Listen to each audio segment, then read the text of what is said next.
Are you guys just like our times during the draft page? This is one more Fact Attack, where we tackle the top 15 questions that you guys have been asking most recently. Hey, you guys, you may remember me. My name is Casey Macbeth. I'm with Three-Headed Monster. We are producing Beyond Humanity Colonies. If you're here, it's because you are trying to find out more about our game and some of the frequently asked questions. Hopefully, your questions that you have will be in here. We have a lovely list that's been put together by one of our super backers, James, over there on BGG. He's put together something that I think is really fantastic. It kind of coalesces all of the main questions that we get asked. So I'm going to go through there and answer these as best I can. Here are the top 15 questions about our game. So our first question deals with pledge levels, i.e. being named in the game. What does that mean? So what we're actually doing is we are taking your name, or the name of somebody you love, just depends on how you specify that in the pledge manager, and we are putting it into the app, into a pool of names. And what happens is each month during occurrences, during kind of like a monthly roundup where you learn about what's happening in the colony, we're going to use those names to give names to the virtual colonists so that they can speak to you, so that they can give you their ideas and their thoughts on you, on what's happening on the colony, things that are going on. It's just a better way to inform you of what's happening in the game, but also to tie all of you amazing people into the game. So your name will appear on thousands of games around the world, not all at the same time, not in every single game, but that's how we're going to populate the names of those virtual citizens. Pretty fun. So number 15 on the BGG list is actually not written like a question at all. Please improve the two-player mode, as Rado mentioned. Yeah, we are definitely doing that. We get asked a ton of times if we plan on making any changes or improvements based off his experience with the newly added two-player mode and fully co-op mode. Yeah, of course. Half the reason we send these things to reviewers like him that have all this experience is to get their feedback. I mean, these are amazing resources of people who play games. It seems like all day, every day. It's amazing. Like, we had a conversation with him after he made his video, and the phenomenal amount of ideas he had that would help us improve things and kind of help point us down some paths that he thought would be really beneficial. What a fantastic resource. And again, these are things that were never originally intended to be in the game. They were things that were added in, a few weeks before we started by, backers and people who are interested just like you. You said, well, how about a solo player mode? How about a co-op mode, something we hadn't thought of doing before, so we did. Again, it was very rudimentary. It was a first attempt. Lots of revisals and testing needed to really make it something amazing like we have in the other side of the game. But, with limited time to change things before we send it in the mail, we have to deal with what we have to deal with. But yeah, the nice part about our game is the hard part, the things that would typically really keep people from, being able to play this game as soon as possible, the technology, that's been done. That's the majority of what took us the 5 years to get ready. So right now we're just tweaking and finalizing, a few things like gameplay, obviously art, a lot of proofreading, and then just actually the manufacturing process. So being able to take some time, even a couple of months, to really fine-tune those aspects of the game, very easy. It's something we genuinely look forward to because we want everybody to be able to play a really amazing experience and want to share that. Like, we would never put anything out that would be crappy. Like, why would we do that? So yeah, of course we plan on making these changes. That's why we're here. We're here to really build an amazing experience. So question 1, is there any option for a French version or a German version or a blah, blah, blah, blah, blah? So yeah, so we've already decided there's going to be several additional languages done. Obviously, the English version is the first one up, and that'll be the first released. But we'll have a small development time just to get the additional printing done. But then we are going to release a French version, a Spanish version, a German version, a Polish version. Those will all come out shortly after the English version does. We are thinking about doing some additional languages, so if there's one that hasn't been mentioned that you're interested in, please let us know. Like, we're trying to take a poll, and wherever it seems like a lot of our customers seem to lay language-wise, we're going to try to focus on that next. So please speak up if you have a particular interest in a particular language. So the next question is, can you paint your minis? Yes, of course. We encourage you to. We look forward to it. We've made all the modules in this game very easy to disassemble, so you can pull out all the electronics and important bits, so you don't have to be worrying about taping things off, to make it easier for you to paint. So, I mean, we are really excited, if nothing else, to see what you guys come up with when these finally hit your shelves and tables. So we're really looking forward to that. So absolutely paintable. They're not going to be delivered primed. They're just going to be delivered in raw plastic, available for you to do whatever you want with. So we're really looking forward to seeing what the community does. So the next set of questions we get a lot revolves around power. Like, can we have additional options for like lithium ion or built-in rechargeable or charging by USB or just a hardline cable? We haven't decided no on that. We're still taking a look at a couple options because originally when we built the game, the very early versions, we were plugged into power. We couldn't wait to get away from that. It was just terrible. I know a lot of people really look forward to something like that, so that way they don't have to spend money on batteries. But at the same time, having a wireless game is so much better. Just having seen both, you don't have something that's constantly tugging on the colony. There's less chance for accidents and incidences, which is something nobody wants to think about, but totally could happen. But also it just looks nicer to not have this giant umbilical running into your colony. I mean, when you think about it, with colonists, it's like got to be like a 30-foot tall cable coming out of the side of your Ark building. But I mean, maybe that's taking it too literally. Unfortunately with us, we're very close to a break-even point on the price of the game, and as a company we need to make sure we have funds to be able to grow and continue to develop new and better things. So everything that increases production costs is something we want to shy away from. Now obviously these are all very good ideas for all their own reasons, so we haven't discounted any of them right off. We're still kicking them around, trying to figure out what makes sense for us as a company and what makes sense for the game for you as customers. So stay tuned on that. That's still something that we're talking about in the office pretty much every day, so stay tuned. With the 4 AA batteries that we are planning on shipping the game with, or at least as of before the launch, you were able to get 3.5 really extended length games out of it.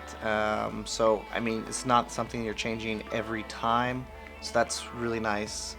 You also have the option for rechargeable batteries, which can make this a much easier process. You just charge between games and probably will never see an issue. And yes, we are planning on building in a voltage indicator. We just need to start doing some testing to see, you know, what the voltage coming out of the batteries relates to as far as longevity of the game. So that will be something that'll be in there later.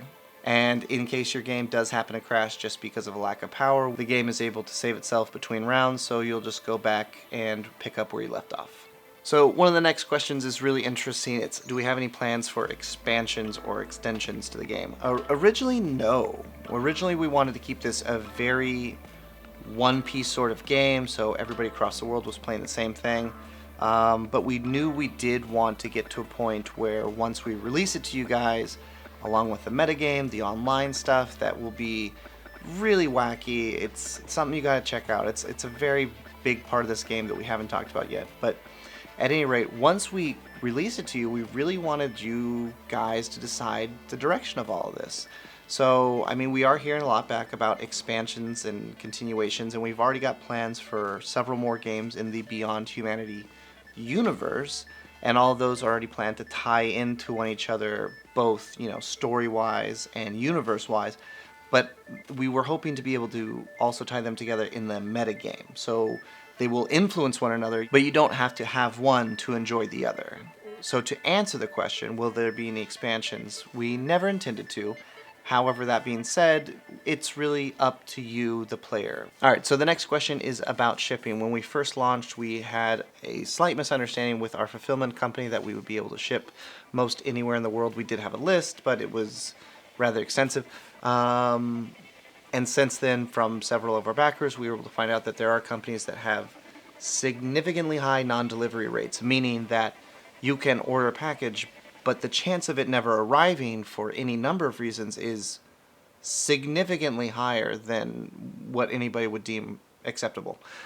So now, obviously, this is terrible for us because if you purchase something from a company, it never arrives. I know that I blame the company and the postage system, but I mean, I blame everybody. So that's terrible customer relations for us. But also, it's incredibly unfair to you. I mean, you've spent all this money, you've waited all this time, and then for it to just disappear, that's awful. So that was something we didn't want to take on, so we panicked for a second trying to figure out, okay, well, how do we make sure that everybody who orders the game gets the game? That's a tough one. So please go to one of our most recent updates that talks about the shipping, or go to the shipping section on our page. It's a very detailed list of which countries are supported. If you are not on that list, please just reach out to us by message. Tell us which country you're in. We will then contact our fulfillment center and find out if they have a specific solution to get to you. Right now, it seems like for the most part, everybody who's messaged in, we've been able to find a solution that will work for them. So we are extremely relieved. We're still going to leave the disclaimer up that there's only so much we can do for so many places, but contact us. If you're not on the list of approved shipping countries, contact us and we will find out either one way or the other what we can do to get you your package. So another one of the pieces of our campaign that's a little bit confusing is one of the add-ons, one of the few add-ons, which is additional decree cards. The game will come with 60 RFID cards, which will be used to both pay and vote for modules to be built, as well as to change the algorithms of the game and hopefully gain additional skills and powers for the players. There's 60 that come in the game, but our add-on is for an additional 48. A lot of people are wondering if it's the same cards or if they're different, and if they're different, do they unbalance the system? The answer to if they're different, it depends on if you're a human or a computer. If you are a computer, they will seem very similar. They might have different combinations of powers and influences on the game, but they will all be the same. The only thing that will change for us as humans, you'll notice that they will have new names, new artwork, new flavor text. So they will add an increase to the storytelling and, limited role playing of the game. Are the additional increase necessary to have to play the game? No, absolutely not. Although, as somebody who's played a lot of games, I can say that I would miss them if they weren't in the game. I find them all to be really charming and enjoyable. I really just kind of get into the storytelling side of it, actually feeling like I'm creating this system for thousands of people on an alien planet. Like, it's really fun. So what they add in storytelling is, I think, really valuable, but you don't have to have them, of course. So another question that we get asked based around some of the ideas of longevity of the game are, what are the plans with the app? Is it going to be released on computers? Is it going to be, what's going to happen with that? We do have plans to continue development on the app onto other platforms such as computers, smart TVs. We're looking to also incorporate Steam, and going to Steam is a great safety for us as well, because at some point, it's possible that we're going to sell the company, or that things just don't go as well in the future and we need to close our doors, and we'll be forced to stop offering support for these games. So by going to Steam, as long as that platform's up and running, you will have access to the application that will run your game. Also at that point, we want to release the APIs, which will allow any semi-tech savvy gamer to continue development on the app, so that way you can continue to play it into the future. So as long as there are people in the community who want the game to be able to continue, we want to be able to give that to you if something bad happens. I feel like we did a good job covering this before, but there are additional questions about direct power lining into the Ark.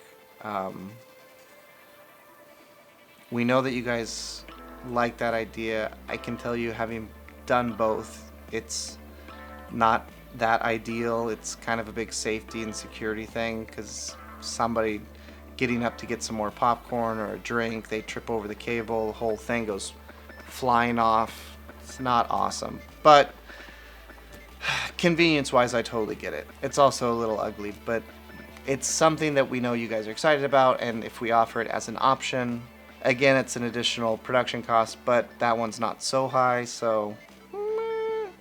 Okay, and the last question, and the most important to me for obvious reasons, is for you, how can I help out the Kickstarter? Obviously, I can tell you to share this with friends and family and gaming groups and gaming locations near you.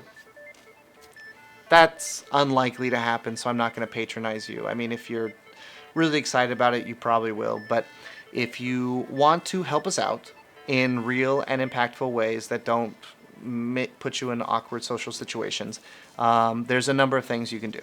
One of the first things you can do is head to boardgamegeek.com. You can become a fan of the game there. You can like it. You can add it to your wish list. You can do other things that will allow us to rise in the visibility of that website. One of the other big things is if you take a few minutes, just go through and upvote all of the images that we've uploaded.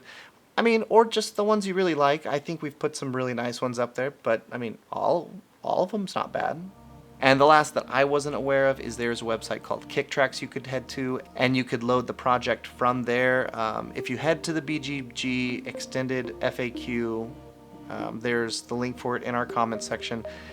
In that thread is the link for the Kicktracks. If you go there, it will help explain how to do things, but that's again something that just raises our visibility. So those are 3 really great things that you can do to help this campaign in a truly meaningful way that doesn't put you in an awkward situation.